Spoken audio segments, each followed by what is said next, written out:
નમસ્કાર મિત્રો, હું નિકુંજ ગોડેશ્વર આપ સર્વનું ફરી એકવાર એજ્યુ સફરમાં હાર્દિક સ્વાગત કરું છું.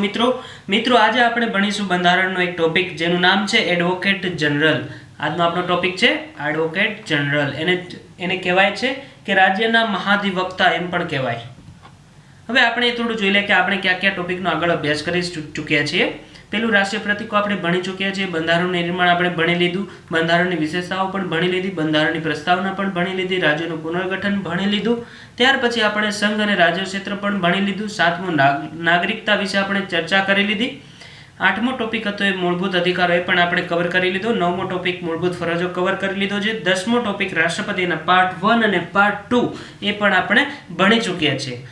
11મો લેક્ચર ઉપરાષ્ટ્રપતિ, 12મો લેક્ચર એટર્ની જનરલ, 13મો વડાપ્રધાન, 14મો કેન્દ્રીય મંત્રી પરિષદ, 15મો રાજ્યસભા. આ બધી જ ચર્ચાઓ આપણે કરી ચૂક્યા છીએ અને આગળ લેક્ચરમાં આપણે ભણી ચૂક્યા છીએ. ત્યાર પછી 16મો લેક્ચર લોકસભા, એ પણ આપણે ભણી ચૂક્યા. 17મો લેક્ચર રાજ્યપાલ, એમાં પાર્ટ 1 પણ આપણે ભણી ચૂક્યા અને પાર્ટ 2 રાજ્યપાલ પાર્ટ 2 એ પણ આપણે ભણી ચૂક્યા છે. ત્યાર પછી હમણાં આગળનો એક લેક્ચર હતો આની પહેલાનો, એ હતો મુખ્યમંત્રી. 18મો લેક્ચર એ પણ આપણે ભણી ચૂક્યા. આજે આપણે ભણીશું બંધારણનો 19મો ટોપિક અથવા લેક્ચર જેનું નામ છે રાજ્યનો એડવોકેટ જનરલ, રાજ્યના મહાધિવક્તા જેને કહેવામાં આવે છે, એ આપણે ભણીએ. ત્યાર પછી આપણે વિધાનસભા, વિધાન પરિષદ ને આગળ આપણે ભણીશું. આજનો આપણો ટોપિક છે એડવોકેટ જનરલ. મિત્રો, આ ટોપિક ખૂબ નાનો છે, લગભગ 15 મિનિટમાં આખો ટોપિક કવર થઈ જાય એટલો છે, પણ આપણે એક પણ ટોપિક બંધારણનો છૂટવો ન જોઈએ એવી રીતના હું આપને કોચિંગ આપું છું. મિત્રો, આના માટે અમે કોઈ પૈસા તમારી પાસેથી લેતા નથી, પણ તમે જેમ વધારે બને એમ તમારા મિત્રોને આ લેક્ચર આપજો, વધારે સ્પ્રેડ કરજો અને એજ્યુકેશન રિવોલ્યુશન લાવવા માટેની અમે એક પ્રયાસ કરીએ છીએ કે જે ગામડાના ગરીબ છોકરાઓ છે કે ગામડામાં રહીને તૈયારી કરતા હોય એ યુટ્યુબના સહારે બંધારણ ખૂબ સરસ રીતના તૈયાર કરે. અમારો એક આ નમ્ર પ્રયાસ છે. તો તમે જેમ મને વધારે આ લેક્ચર સ્પ્રેડ કરજો. અને અમારી એપ્લિકેશન છે એજ્યુ સફર, એ તમે જોતા રહેશો તો એમાં અમારા બધા જ લેક્ચર, અમારી ગેમ, આ બધી જ માહિતી તમને મળતી રહેશે એપ્લિકેશનમાંથી. ખાસ તો કોમ્પિટિટિવ એક્ઝામ માટે જ અમે આ બધું કરીએ છીએ.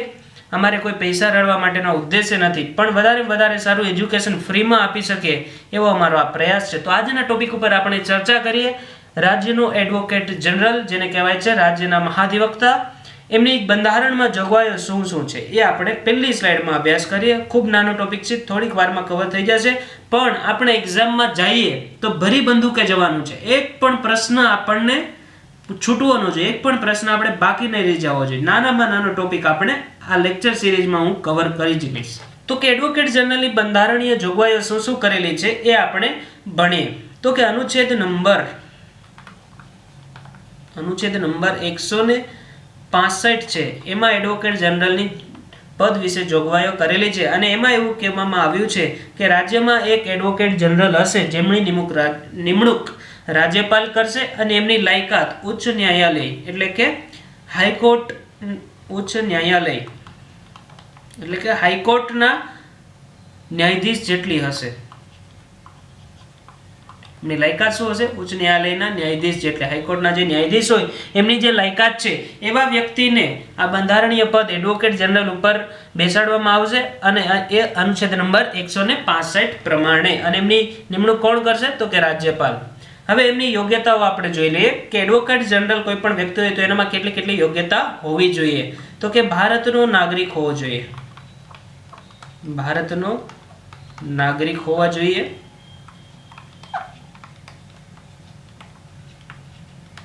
પછી આપણે આગળ વાત કરીએ એમ હાઈકોર્ટના ન્યાયાધીશની એમના લાયકાત હોવી જોઈએ. હાઈકોર્ટ એટલે કે ઉચ્ચ ન્યાયાલય, ન્યાયાધીશ થવાની લાયકાત એમાં હોવી જોઈએ, તો એ રાજ્યના એડવોકેટ જનરલના પદ માટે સિલેક્ટ થઈ શકે છે. હવે આપણે એ જોઈએ કે હાઈકોર્ટમાં ન્યાયાધીશ હોય તો કેટલી લાયકાત જોઈએ? તો કે 10 વર્ષ સુધીનો વકીલાતનો અનુભવ હોવો જોઈએ હાઈકોર્ટમાં, અથવા એ 10 વર્ષથી વકીલાતના ફિલ્ડમાં એ કાર્ય કરતો હોય, અથવા રાષ્ટ્રપતિને એવું લાગે કે આ વ્યક્તિ છે એ ન્યાયિક કાયદાકીય જાણકાર છે તો એમને હાઈકોર્ટના ન્યાયાધીશ બનાવી શકે. તો એનામાં જે લાયકાત હોવી જોઈએ હાઈકોર્ટના ન્યાયાધીશને, એ બધી જ લાયકાતો જો એ વ્યક્તિમાં હોય તો એને એડવોકેટ જનરલ બનાવી શકાય છે. હું અહીંયા લખી દઉં કે 10 વર્ષનો ન્યાયાલયમાં અનુભવ હોવો જોઈએ, વકીલાતનો 10 વર્ષનો ન્યાયાલયમાં અનુભવ વકીલાતનો હોવો જોઈએ, વકીલાતનો અનુભવ હોવો જોઈએ.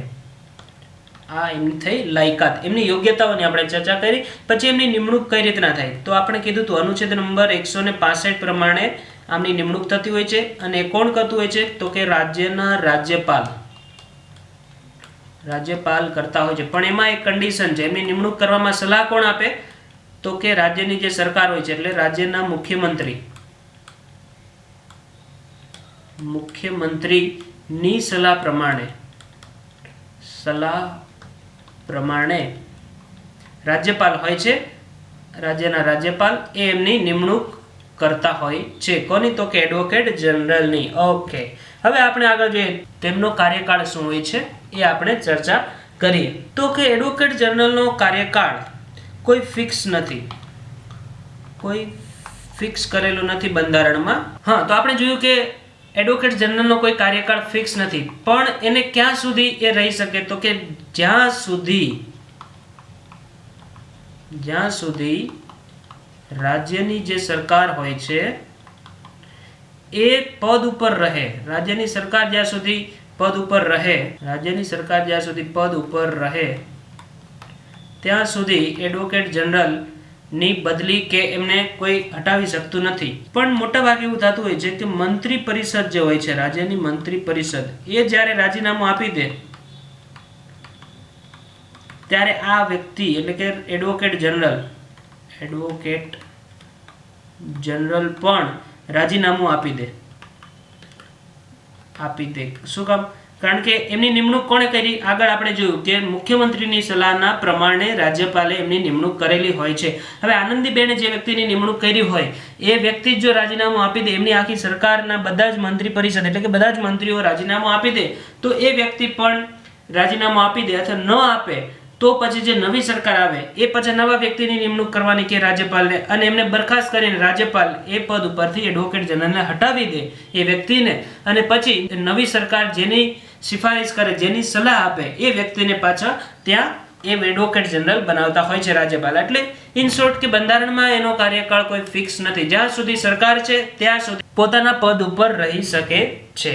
ત્યાર પછી આપણે જોઈએ એના પગાર ભથ્થા. તો કે બંધારણમાં એમનો કોઈ પગાર કે ભથ્થાઓનો ઉલ્લેખ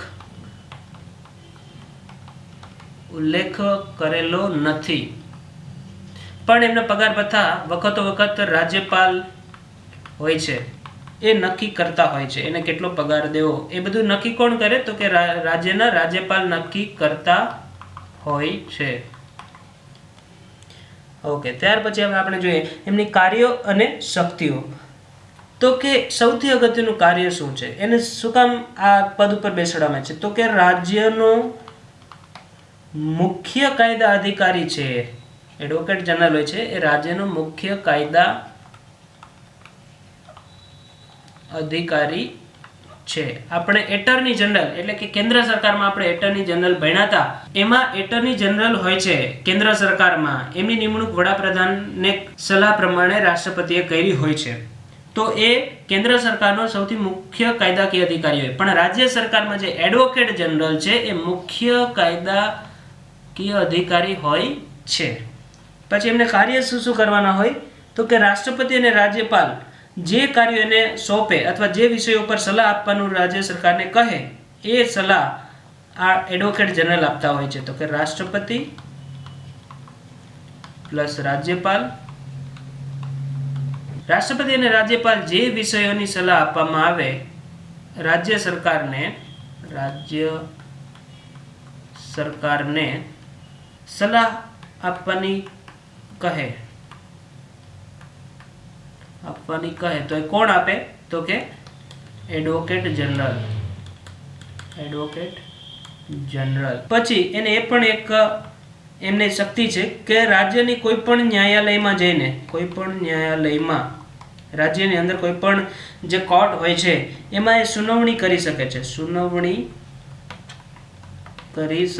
છે. કારણ કે એની લાયકાત શું હોય છે કે હાઈકોર્ટના જજ હોય છે, જે હાઈકોર્ટના જજ હોય છે એમની જે લાયકાત હોય એવી લાયકાત આ વ્યક્તિમાં હોય તો એ કોઈ પણ રાજ્યની જે કોર્ટ હોય એમાં જઈને સુનાવણી કરવાનો પણ એમનો અધિકાર હોય છે. ત્યાર પછી આપણે જે છેલ્લો ટોપિક છે એડવોકેટ જનરલનો એ જોઈએ કે એમના વિશેષ અધિકારો કેટલા છે. તો કે અનુચ્છેદ નંબર 177 પ્રમાણે ભારતના બંધારણે રાજ્યના એડવોકેટ જનરલને કંઈક વિશેષ અધિકારો આપેલા છે. એ ક્યાં ક્યાં છે એ આપણે જોઈએ અનુચ્છેદ નંબર 177 પ્રમાણે. તો કે વિધાનસભા પ્લસ વિધાન પરિષદ જો હોય તો વિધાન પરિષદ આ બંને સભાઓ એટલે કે બંને ગૃહોમાં એમને બોલવાનો અધિકાર છે. જો અહીંયા ખાસ લખતો જાઉં છું, બોલવાનો અધિકાર છે એડવોકેટ જનરલને, પણ એમને મતદાન ન કરી શકે. હું સમજાવું તમને, મતદાન ન કરી શકે તેમાં આગળ લખી દો. જો વિધાનસભામાં અને વિધાન પરિષદમાં એ કોઈ પણ ટોપિક ચાલતો હોય તો એમાં એ ચર્ચા વિચારણા કરી શકે, એમાં બોલી શકે, એટલે એને બોલવાનો અધિકાર છે. પણ તેમાં એટલે કે વિધાનસભામાં કે વિધાન પરિષદમાં કોઈ પણ ખરડાઓ પાસ થતા હોય તેમાં મતદાન બધા જ ધારાસભ્યો કરતા હોય છે. વિધાનસભા હોય તો બધા જ ધારાસભ્યોમાં મતદાન કરતા હોય કે આ ખરડો પાસ કરવો કે ન કરવો, એમના તરફેણમાં અથવા એમના વિરુદ્ધમાં મત આપતા હોય છે. એમાં એડવોકેટ જનરલ પોતાની વાત રજૂ કરે, બોલી શકે, પણ આ જે ખરડાઓ પાસ થતા હોય એમાં એ મતદાન કરી ન શકે. ખાસ યાદ રાખજો તમે કે એડવોકેટ જનરલ મતદાન કરી શકવાનો અધિકાર નથી એમની પાસે. પછી જે રાજ્યના વિધાનસભા હોય છે એમના વિધાનસભ્યોને જે વિશેષ અધિકારો મળેલા છે એ બધા જ વિશેષાધિકારો આ એડવોકેટ જનરલને આપવામાં આવે છે. ઓકે, તો આ ટોપિક આપણો અહીંયા પૂરો થાય છે. બહુ નાનો ટોપિક છે, તમે ખાલી એક જ વાર જોશો તો તમને આરામથી આવડી જશે. પણ આ બંને હું તમને સલાહ આપું છું કે તમે જો કેન્દ્ર સરકાર અને રાજ્ય સરકાર બેના અલગ અલગ પદ છે, કે કેન્દ્ર સરકારમાં રાષ્ટ્રપતિ છે તો રાજ્ય સરકારમાં એના જેવું પદ કયું છે તો કે રાજ્યપાલ. આ પહેલા રાષ્ટ્રપતિનો લેક્ચર જુઓ, ત્યાર પછી રાજ્યપાલનો, તો તમને કમ્પેરિઝન કરશો ને તો વધારે યાદ રહેશે. મેં આ રીતના તૈયારી કરી છે કે પહેલા હું રાષ્ટ્રપતિ વાંચું, પછી રાજ્યપાલ વાંચું, પછી જો વડાપ્રધાન વાંચું કેન્દ્ર સરકારમાં તો રાજ્યમાં એના જેવી સ્થિતિ કોની છે તો કે મુખ્યમંત્રીની. આ કમ્પેરિઝન કરીને જો તમે તૈયારી કરશો તો બેસ્ટમાં બેસ્ટ રિઝલ્ટ તમને મળશે. જો આપણે રાજ્યમાં આ ટોપિક કવર કર્યો એડવોકેટ જનરલ, તો આના જેવો જ કેન્દ્રમાં ટોપિક કયો હતો આપણે આગળ ભણી ચૂક્યા છીએ તો કે એટર્ની જનરલ. તો પહેલા એટર્ની જનરલ જુઓ, ત્યાર પછી એડવોકેટ જનરલ જુઓ, તો તમને આરામથી કમ્પેરિઝન કરીને યાદ રહી જશે. ઓકે, હવે આપણે આના ઉપરથી 4-5 પ્રશ્નની ચર્ચા કરી લઈએ કે આમાંથી કેવા કેવા પ્રશ્ન પૂછાઈ શકે. કે એડવોકેટ જનરલના પદની જોગવાઈ કયા અનુચ્છેદમાં કરવામાં આવી છે તો કે અનુચ્છેદ નંબર 165 માં. પછી એવો પણ પ્રશ્ન પૂછાય કે એડવોકેટ જનરલની લાયકાત શું હોય છે, એનામાં કઈ લાયકાત હોવી જોઈએ તો કે હાઈકોર્ટના જજની જે લાયકાત હોય છે એ એનામાં હોય તો એ એડવોકેટ જનરલ બની શકે છે.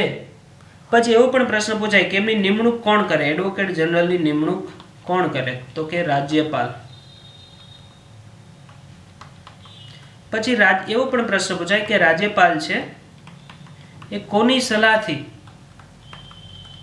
એની નિમણૂક કરે તો કે મુખ્યમંત્રીની સલાહ અથવા મંત્રી પરિષદની સલાહ. એ બંને એક જ થયું, મંત્રી પરિષદ અને મુખ્યમંત્રી બધા એક જ હોય, એટલે એમની જે સલાહ ફાઇનલ આવે એના આધારે રાજ્યપાલ એમની એડવોકેટ જનરલની નિમણૂક કરતા હોય છે. પછી આપણે જોઈએ કે આનાથી હજુ અમુક પ્રશ્ન પૂછાઈ શકે છે કે રાજ્યના મુખ્ય કાયદાકીય અધિકારી કોણ છે. રાજ્યના લખી દો, નકર એટર્ની જનરલ પાછો. રાજ્યના મુખ્ય કાયદાકીય અધિકારી કોણ છે તો કે એડવોકેટ જનરલ. પછી એવો પણ પ્રશ્ન પૂછાઈ શકે કે એડવોકેટ જનરલનો કાર્યકાળ કેટલો છે,